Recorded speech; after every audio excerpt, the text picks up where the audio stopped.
नरेंद्र मोदी भारतीय राजनीति ये वो स्वस्थापित ध्रुव तारे हैं और ये बात उन्होंने इस बार फिर से 3 प्रदेशों में 3 मुख्यमंत्री और 6 उप मुख्यमंत्री चुनकर प्रमाणित कर दिया है। राजनीति का जो भी पुराना जाना पहचाना कदम ताल है उसमें अलग उन्होंने नया रास्ता बनाया है और उस रास्ते पर उनके चलने की धुन से पूरा समस्त राष्ट्र ही मंत्रमुग्ध हो रहा है।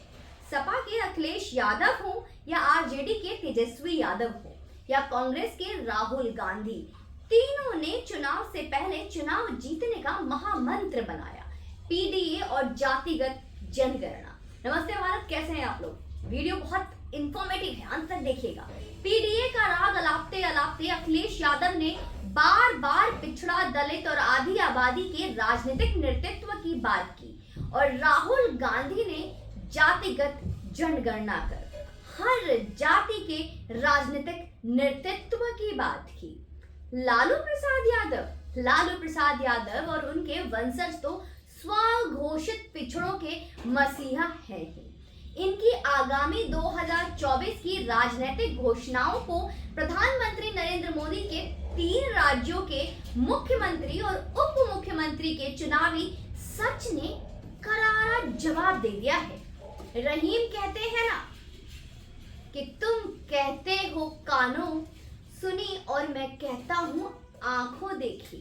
तो प्रधानमंत्री ने विपक्ष की चुनावी घोषणा को अपने प्रैक्टिकल से जवाब दे दिया है। दोस्तों, बात आरंभ करते हैं छत्तीसगढ़ से विष्णुदेव साय मुख्यमंत्री, अरुण साव और विजय शर्मा उप मुख्यमंत्री से।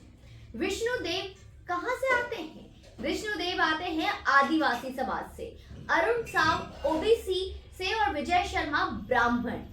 फिर आते हैं मध्य प्रदेश में डॉक्टर मोहन यादव मुख्यमंत्री बने, राजेंद्र शुक्ला और जगदीश देवड़ा उप मुख्यमंत्री। मुख्यमंत्री साहब यादव समाज से आते हैं। एक उप मुख्यमंत्री राजेंद्र शुक्ला जी फिर ब्राह्मण समाज से आते हैं और एक देवड़ा साहब अनुसूचित जनजाति से। ये कैसी गणना है? अब रुक करते हैं थोड़ा राजस्थान की ओर। राजस्थान में भी तो देखना आवश्यक है ना। मुख्यमंत्री बने भजन लाल शर्मा और उप मुख्यमंत्री बनी दिया कुमारी और प्रेमचंद बैरवा। मुख्यमंत्री फिर से ब्राह्मण समाज से, दिया कुमारी राजघराने से और प्रेमचंद्र जी दलित समाज से। अब आप देख सकते हैं और स्वयं विचार भी कर सकते हैं कि किस तरह मोदी ने अखिलेश यादव के पीडीए राग का जवाब कितने अच्छे से दिया है। लेकिन कहते हैं ना, वो नेता ही क्या जिसकी एक बात के 2 मतलब ना निकले। तो नरेंद्र मोदी जी का इन नए मुख्यमंत्री उप मुख्यमंत्री का चुनाव महज विपक्ष के पीडीए फॉर्मूले का जवाब भर नहीं है, बल्कि बीजेपी के असली राजनीति का एक आईना भी दर्शाता है। ये चुनाव बताती है कि बीजेपी अपने कार्यकर्ताओं के समर्पण को, उनके अंदर के नेतृत्व को, कौशलता को कितना वैल्यू देती है। सपा के लिए मुख्यमंत्री का चेहरा मतलब अखिलेश यादव और आरजेडी के लिए यादव नेतृत्व मतलब तेजस्वी यादव वाला फॉर्मूला यहाँ नहीं चलता। यहाँ पे कुछ भी परमानेंट नहीं है। जिम्मेदारी के हस्तांतरण को कितनी सुगमता के साथ एक हाथ से दूसरे हाथ किया जाना चाहिए, यह बात बीजेपी की राजनीति सिखाती है।